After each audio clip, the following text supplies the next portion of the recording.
बताया जा रहा है कि अयोध्या में राम मंदिर लगभग पूरा हो चुका है और 22 तारीख को वहाँ पे प्राण प्रतिष्ठा की तैयारी की जा रही है।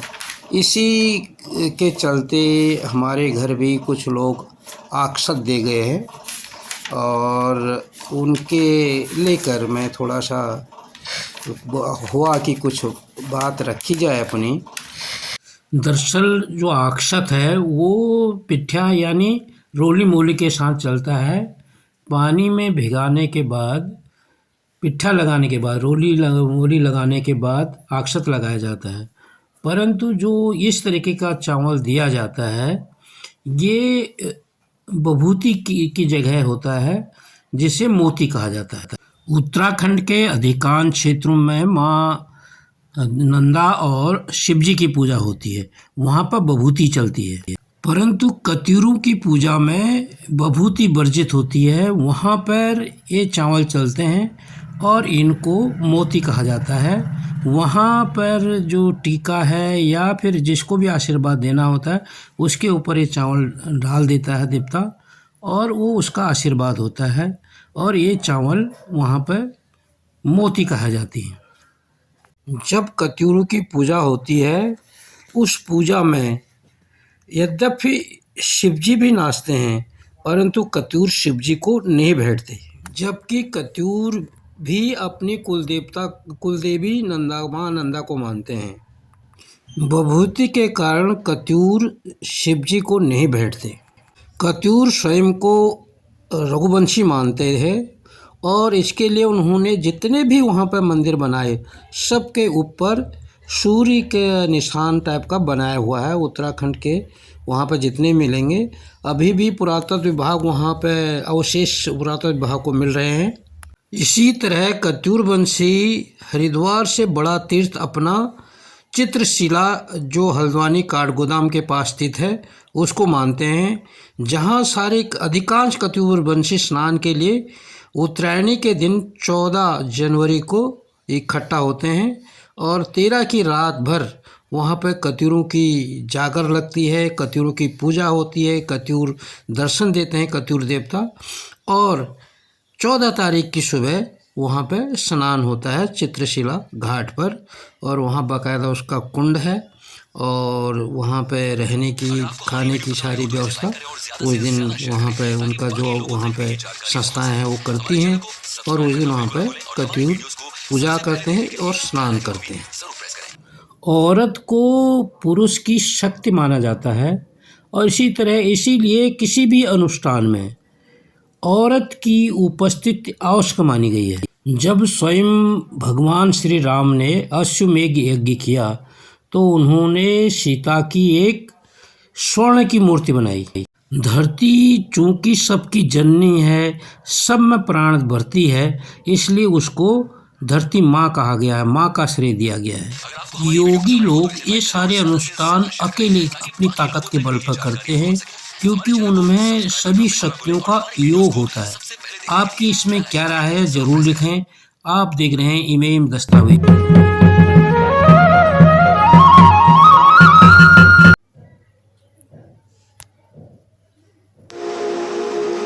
प्राण प्रतिष्ठा एक प्रक्रिया है, एक जीवंत प्रक्रिया है। ये ऐसा ही है जैसे अगर आप मिट्टी को भोजन में बदल दें तो हम उसे कृषि कहते हैं। आप भोजन को मांस और हड्डी में बदल दें तो हम उसे पाचन या एकीकरण कहते हैं। अगर आप मांस को मिट्टी में बदल दें तो हम इसे अंतिम संस्कार कहते हैं। या अगर आप इस मांस को, यहाँ तक कि पत्थर या खाली स्पेस को एक दिव्य संभावना में बदल सकें तो उसे प्राण प्रतिष्ठा कहा जाता है।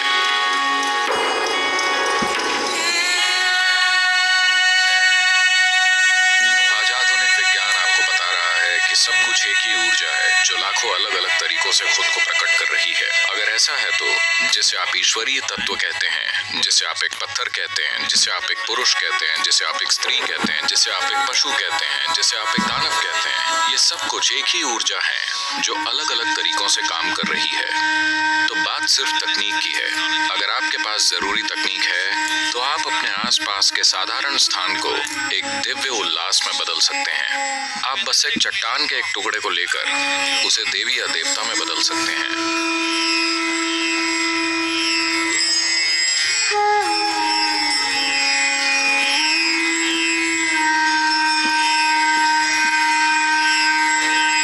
तो ये है प्राण प्रतिष्ठा की तकनीक। विशेष रूप से भारतीय संस्कृति में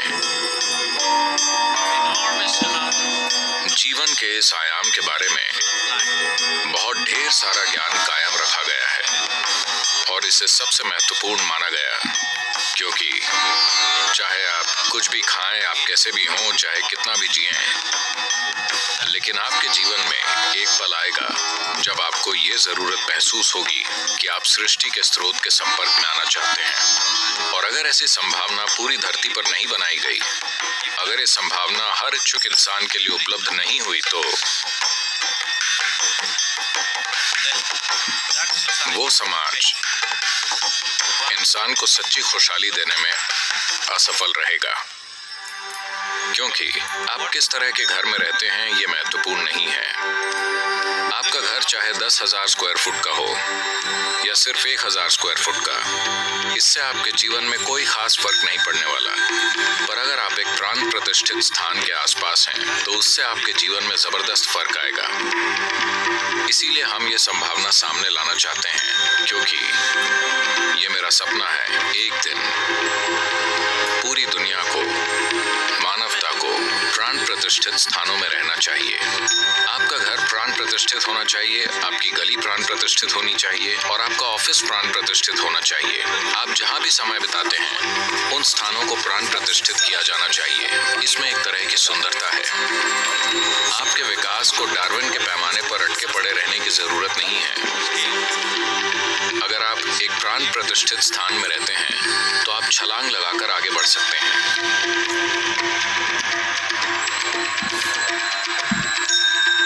इस साल 9 अक्टूबर को हम नाग प्राण प्रतिष्ठित करेंगे। इसकी घोषणा हो चुकी है। बैंगलोर सेंटर में सबसे पहले जिस चीज की प्राण प्रतिष्ठा की जा रही है वो नाग है। आपने योग केंद्र में नाग की तस्वीर देखी होगी। योग केंद्र में मौजूद नाग प्राण प्रतिष्ठित नहीं किए गए हैं, क्योंकि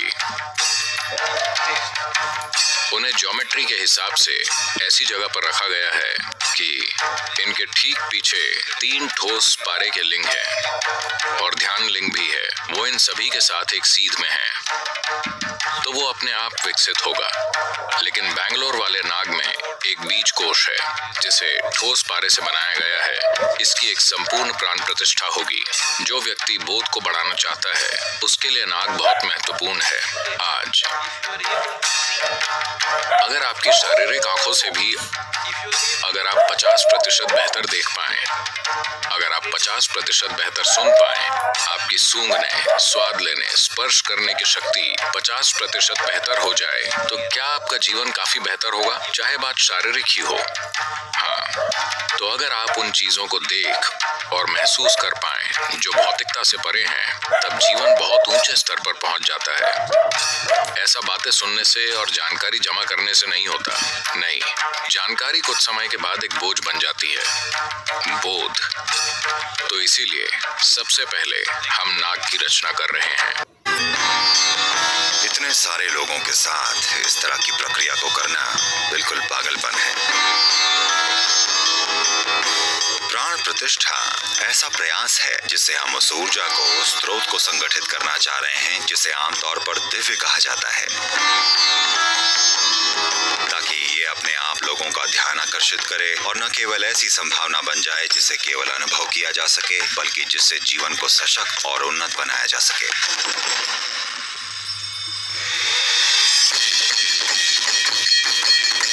अगर वो इसे मानसिक स्तर पर ना भी समझ सके, पर कुछ तो होगा ही।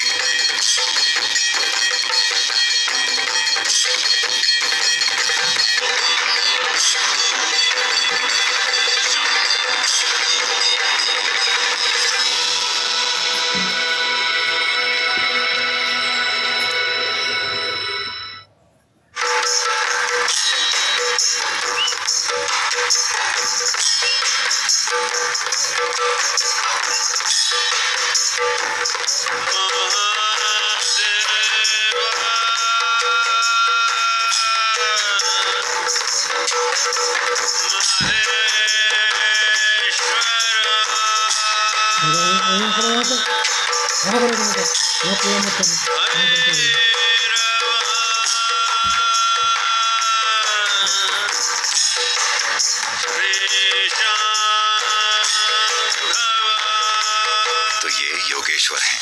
वो क्या है जिसे हम प्राण प्रतिष्ठा से करने की कोशिश कर रहे हैं? कुछ तो ऐसा है जो आपसे बड़ा है, जो आपके अस्तित्व का आधार है, जो इसको चलाता रहता है। तो ये समझदारी किसी न किसी तरह आपके अंदर समाई हुई है। तो अब ये प्राण प्रतिष्ठा उस ऊर्जा को और स्थायी रूप से संगठित करने का एक प्रयास है। तो अभी हमारे पास यहाँ मरकरी या पारा है, जो कि पानी से लगभग 14 गुना भारी और गाढ़ा होता है।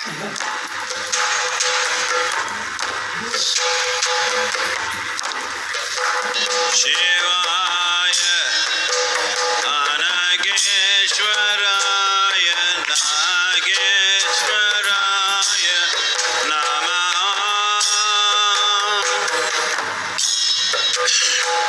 शंकराय भूतेश्वराय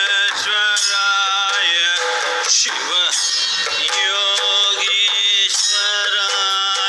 नमः।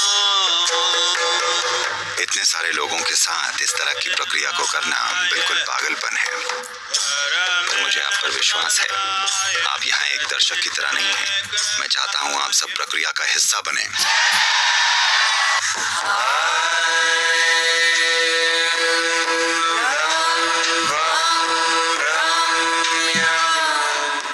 आप असल में मंत्र जाप करते हुए ध्यान से अपने सामने एक रूप बना रहे हैं। ये इसलिए करना है क्योंकि अगर आप अपने हाथ को इस तरह रखें तो आप अपने आग्नेय चक्र से लगभग 17 से 20 इंच दूर हैं। यही वो जगह है जहां आपका आकाश तत्व होता है। तो आप आकाश में एक रूप बना रहे हैं। धीरे धीरे ये साकार हो उठेगा। आपको इस रूप को बनाए रखना है।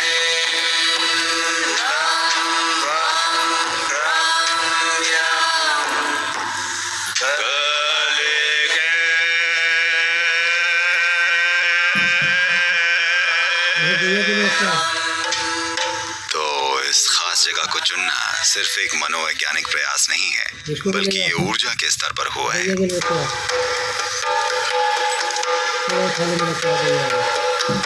ताकि ये स्वाभाविक रूप से केंद्रित हो जाए और ये अपने आप लोगों का ध्यान आकर्षित करने लगे, और न केवल ऐसी संभावना बन जाए जिसे केवल अनुभव किया जा सके, बल्कि जिससे जीवन को सशक्त और उन्नत बनाया जा सके। योग का मतलब है मिलन, आप जानते हैं। योग का मतलब परम सशक्तिकरण भी है। जब आप हर चीज के साथ एक हो जाते हैं तो ये एक जबरदस्त सशक्तिकरण है।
भविष्य में शायद मैं बता पाऊँगा कि आज यहाँ क्या हुआ।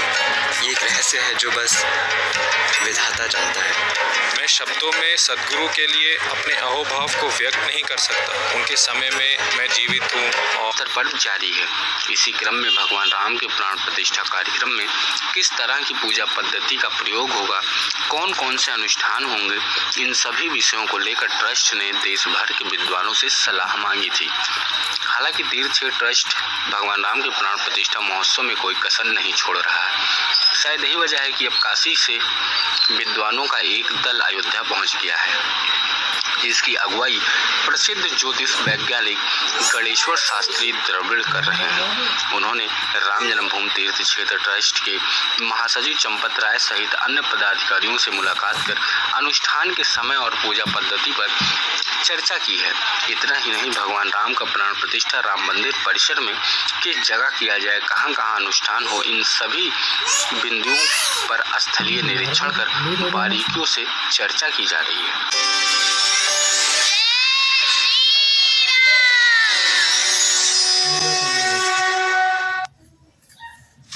राम मंदिर प्राण प्रतिष्ठा में गर्भगृह में पीएम मोदी के साथ 5 लोग मौजूद रहेंगे। प्राण प्रतिष्ठा के वक्त मूर्ति की आंखों से पट्टी जिस समय हटाई जाएगी, उस वक्त गर्भगृह में प्रधानमंत्री नरेंद्र मोदी होंगे। उसके बाद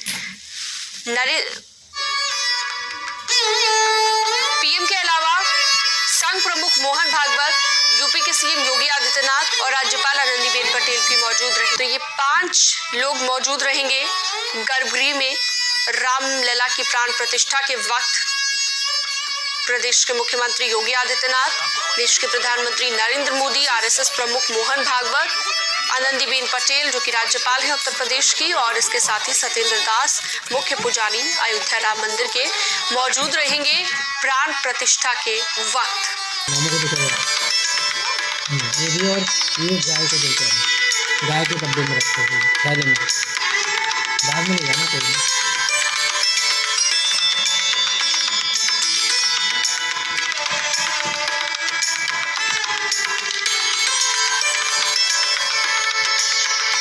अगर आपको हमारी वीडियो पसंद आई हो तो इसे लाइक करें और ज्यादा से ज्यादा शेयर करें ताकि बाकी लोगों तक भी ये जानकारी पहुंच सके। हमारे चैनल को सब्सक्राइब करना बिल्कुल ना भूलें और हमारी वीडियोस को सबसे पहले देखने के लिए बेल आइकन को भी जरूर प्रेस करें। फिलहाल दीजिए इजाजत, टेक केयर, धन्यवाद।